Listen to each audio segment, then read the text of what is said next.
बिस्मिल्लाहिर्रहमानिर्रहीम अस्सलाम वालेकुम। मैं जलील खान कुराची, आप मेरे यूट्यूब चैनल देख रहे हैं।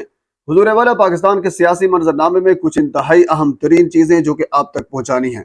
मैंने कुछ दिन आपको पहले ये खबर दी थी कि पाकिस्तान के अंदर अब बाकायदा यूट्यूब, फेसबुक और ट्विटर को कंट्रोल करने का प्लान जो है वो बनाया जा रहा है। आज उमर चीमा साहब की यह खबर है कि बाकायदा तौर पर एक फेयरवॉल जो है वो इंस्टॉल हो चुका है। फेयरवॉल इंस्टॉल करने का मकसद ये है कि जो सोशल मीडिया है इनको बाकायदा तौर पर कंट्रोल किया जाएगा, यानी एक फिल्टर रखा जाएगा रियासत की जानिब से। कोई भी अपलोडिंग होगी उस फिल्टर से गुजरेगी, जो मवाद जो कंटेंट रियासत को पसंद होगा वही चलेगा, इसके अलावा कोई और नहीं चलेगा।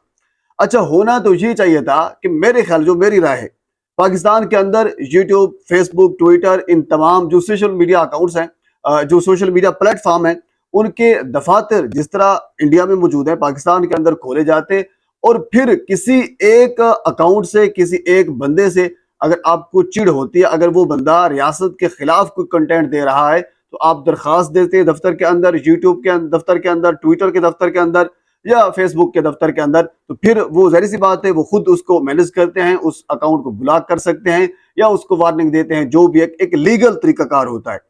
ये जो तरीका आप इस्तेमाल कर रहे हैं ये बजोरे बाजू वाला तरीका है कि हम नहीं चलने देंगे। पहले पाकिस्तान के अंदर आपको पता है कि 8 फरवरी से पहले पहले जो ट्विटर है, जो एक्स है, उसकी सर्विसेज बंद हैं, वीपीएन का इस्तेमाल करते हुए लोग इस्तेमाल कर रहे हैं। अच्छा, इस किस्म के मॉडल्स पहले दुनिया में मौजूद हैं। चाइना के अंदर ये मॉडल मौजूद है, कोरिया के अंदर ये मॉडल मौजूद है, इसी तरह कुछ और ममालिक भी हैं। लेकिन चाइना जैसा मुल्क भी सिर्फ 60% तक काबू पा सका है, 60 से ऊपर काबू नहीं पा रहा। इन सी बात है, लोग वीपीएन इस्तेमाल करते हैं, मुख्तलिफ और तरीके हैं जिससे वो इस्तेमाल करते हुए अपलोडिंग हो सकती है। बहरहाल पाकिस्तान के अंदर एक बाकायदा तौर पर, क्योंकि अब चीफ जस्टिस साहब भी और बाकी बहुत से लोग ऐसे हैं जो बड़े बड़े अपने आप को थिंक टैंक समझते हैं, वो भी ये कहते हैं कि इस वक्त सबसे बड़ा मसला जो है वो सोशल मीडिया का है। तो सोशल मीडिया को कंट्रोल करने की बाकायदा तौर पर रियासत ने ठान ली है। अब देखते हैं आगे क्या होता है। अब हम पाकिस्तान के बाकी जो सियासी मामलात हैं उसके ऊपर आ जाते हैं। इद्दत वाला केस आज लगा हुआ था। हालांकि ये केस 25 जून को लगा था। पाकिस्तान तहरीक इंसाफ के वकला ने इस्तदा की कि नहीं, इसको जरा जल्दी किया जाए, पर आज केस लगा हुआ था। लेकिन आज खावर मलिका साहब, जो पिछली समात का मैंने आपको मुकम्मल अहवाल बताया था, उसके अंदर वो रो रहा था, बेशुमार घटिया किस्म के उन्होंने खान साहब के ऊपर और अपनी साबका अहलिया के ऊपर बेशुमार घटिया किस्म के इल्जामात लगाए और रो रो कर दुआएं दे रहा था अदालत को। और उसके बाद फिर जज साहब, इवन के नईम पंजोता साहब के मुताबिक, जज साहब हमें प्रेशर में नजर आ रहे थे और उन्होंने ये कहा था कि मैं इसका फैसला नहीं करता, मैं किसी दूसरे जज साहब को भेजता हूं, ताकि अगर मैं फैसला दे भी दूं तो उस पर फिर एतराज जो है वो उठाएगा। नायब जज साहब जो है वो अफजल साहब आ गए हैं, आज उन्होंने समाअत करनी थी, तो आज खावर मलिका साहब पेश नहीं हुए और ना ही उनके वकील राजा रिजवान अब्बासी पेश हुए। समाअत 11 जून तक मुलतवी कर दी गई है। लेकिन ये साथ पूछा गया पाकिस्तान तहरीक इंसाफ के वकला से कि आप क्या चाहते हैं, यानी आप बरियत चाहते हैं, आप सजा मुअत्तली चाहते हैं, आप जमानत चाहते हैं, आप क्या चाहते हैं। तो इसके बाद फिर आगे जज साहब ने ये कहा है कि अगली समाअत के ऊपर अगर इनके वकला या फिर ये खुद पेश ना हुए या हुए तो समाअत ही होगी और समाअत को हम फिर आगे कंटिन्यू करेंगे। बहरहाल अच्छी बात है, हम थोड़ा सा आगे चलते हैं। अगली खबर हुजूर वाला अजहर मिशवानी साहब के हवाले से। 2 दिन पहले उनके 2 भाइयों को उठाया था, तकरीबन मेरे ख्याल में कोई 2:50 के ऊपर लाहौर से, और उसके बाद फिर एफआईआर बकायदा दर्ज की गई और लाहौर हाई कोर्ट में दरखास्त दायर की गई, जिसके अंदर ये कहा गया कि सीटीडी के लोग और सादा कपड़ों में मलबूस लोग थे जिन्होंने अजहर मिशवानी, जो पाकिस्तान तहरीक इंसाफ के सोशल मीडिया को हेड करते हैं, उनके 2 भाई, हालांकि दोनों भाई उनके प्रोफेसर हैं जिनका सियासत से कोई ताल्लुक नहीं है। फिर अदालत ने यह कहा था कि उनके दोनों भाई प्रोफेसर हैं, उनका सियासत से कोई ताल्लुक नहीं है, उनको जल्द अज जल्द, यानी आईजी साहब को हुक्म दिया था कि आप उनको बाजियाब करवा कर, यानी जहां पर भी है, जैसी बात है वो अगवाई हुए हैं ना एक किस्म के, तो उनको अदालत में पेश किया जाए। तो आज डीआईजी सिक्योरिटी और सीटीडी के जो एहलकार हैं उन्होंने अदालत को ये बताया कि उन्होंने, बल्कि ये बताया कि उन्होंने लाइल्मी का इजहार किया। उन्होंने कहा कि हमें पता ही नहीं है कि वो दोनों कहाँ पे मौजूद हैं। बिल्कुल सेम केस नजर आ रहा है वो अहमद फरहाद वाला, लेकिन वहां जस्टिस मोहसिन अख्तर कियानी साहब थे तो उन्होंने वो बाजियाब करवाया। अब हम देखते हैं कि यहाँ के जो जस्टिस रिजवी साहब हैं, क्या वो भी मोहसिन अख्तर कियानी साहब वाला काम करते हैं या फिर नहीं करते। पर यहाँ भी 11 जून तक समाअत जो है वो मुलतवी कर दी गई है। अब 11 जून को क्या, अब जो आईजी साहब हैं جو پنجاب پولیس ہے وہ باضابط کروا کر عدالت میں پیش کر سکتی ہے دونوں پروفیسر صاحبان کو، یا پھر آگے ہی معاملہ چلتا ہے۔ اچھا، اگلی خبر جو الیکشنل ٹریبیونل والا معاملہ تھا، اس میں بڑی دلچسپ خبر ہے اور بڑی کہہ لیجئے کہ وہ سننے والی ہے۔ الیکشن ٹریبیونل سے اعتراض تھا پاکستان مسلم لیگ نون کے تینوں ایم ایل اے جو اسلام آباد سے سلیکٹ ہوئے تھے۔ انہوں نے یہ کہا تھا کہ جسٹس جہانگیری صاحب جو ہیں وہ ذرا جلدی فیصلہ کرنا چاہتے ہیں، تو ہم اس کے اوپر عدم اعتماد کرتے ہیں۔ وہ تینوں چلے گئے تھے الیکشن کمیشن میں۔ الیکشن کمیشن نے باقاعدہ ان کی درخواست منظور کر لی تھی اور آج اس کی سماعت بھی رکھ لی تھی۔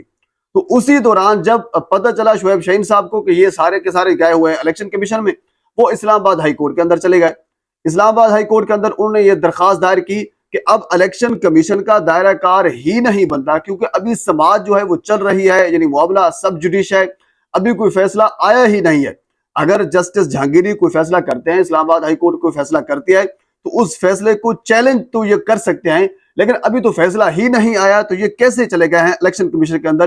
یہ درخواست لے کر شعیب شاہین صاحب اسلام آباد ہائی کورٹ کے اندر چلے گئے تھے۔ تو اب ہوا کچھ یوں ہے، الیکشن کمیشن نے یہ درخواست منظور کر کے سماعت کر کے فیصلہ محفوظ کر لیا ہے، اور اسی طرح آج ہی اسلام آباد ہائی کورٹ نے شعیب شاہین صاحب کی درخواست موصول ہو گئی تھی، انہوں نے منظور کر لی، اور اس کے بعد پھر آج سماعت کی، اور سماعت کرنے کے بعد آج انہوں نے بھی فیصلہ محفوظ کر لیا۔ اب دیکھتے ہیں کہ عامر فاروق صاحب پہلے فیصلہ دیتے ہیں یا پھر فیصلہ جو ہے وہ الیکشن کمیشن کی جانب سے پہلے آ سکتا ہے۔ بہرحال مجھے یہاں جو چیز نظر آ رہی ہے، کیونکہ عامر فاروق صاحب کا ایک پہلا جو ریکارڈ ہے وہ ہمیشہ یہی رہا ہے کہ وہ فیصلہ محفوظ کر کے بیٹھ جاتے ہیں، تو مجھے جو لگتا ہے پہلے فیصلہ الیکشن کمیشن کا آ جائے، اس کے بعد پھر عامر فاروق صاحب جو ہیں وہ فیصلہ دیں گے۔ لیکن اس کے ساتھ ہی شعیب شاہین صاحب سپریم جوڈیشل کونسل سے بھی باقاعدہ رجوع کرنے جا رہے ہیں، جو اطلاعات ہیں وہ بھی یہ بتا رہے ہیں۔ اچھا، اس کے ساتھ اگلی خبر انتہائی اہم ہے، وہ یہ ہے کہ 9 مئی کے حوالے سے 4 مقدمات جو لاہور کے اندر لاہور بیس ہوئے تھے، ان کے اوپر آج ضمانتوں کے حوالے سے درخواستیں لگی ہوئی تھی، جس میں یاسمین راشد صاحبہ کی درخواست تھی، اس میں محمود رشید صاحب جو تھے ان کی درخواست لگی ہوئی تھی، عمر سرفراز چیمہ صاحب جو سابق گورنر پنجاب تھے ان کی درخواست تھی، اور اس کے ساتھ پھر اعجاز چودھری صاحب بھی تھے۔ ان کی درخواستیں لگی ہوئی تھی، لیکن آج جج صاحب جو ہیں وہ چھٹی کے اوپر چلے گئے ہیں اور سماعت 12 جون تک ملتوی کر دی گئی ہے۔ جج صاحب ارشد جوید صاحب جو ہیں وہ آج موجود نہیں تھے، لیکن جو ارشد جوید صاحب کا آج موجود نہ ہونا، چھٹیوں کے اوپر چلا جانا اور سماعت کا 12 جون تک ملتوی ہونا، لگ رہا ہے کہ جو عید ہے، عید کا پروگرام جو ہے وہ بالکل وہ ورتا ہوا ہمیں نظر آ رہا ہے۔ بہرحال پاکستان کے سیاسی معاملات میں اور بہت سی چیزیں ہیں، لیکن فی الحال جو ہے وہ کریک ڈاؤن ہمیں مزید پاکستان تحریک انصاف کے اوپر تیز ہوتا ہوا نظر آ رہا ہے۔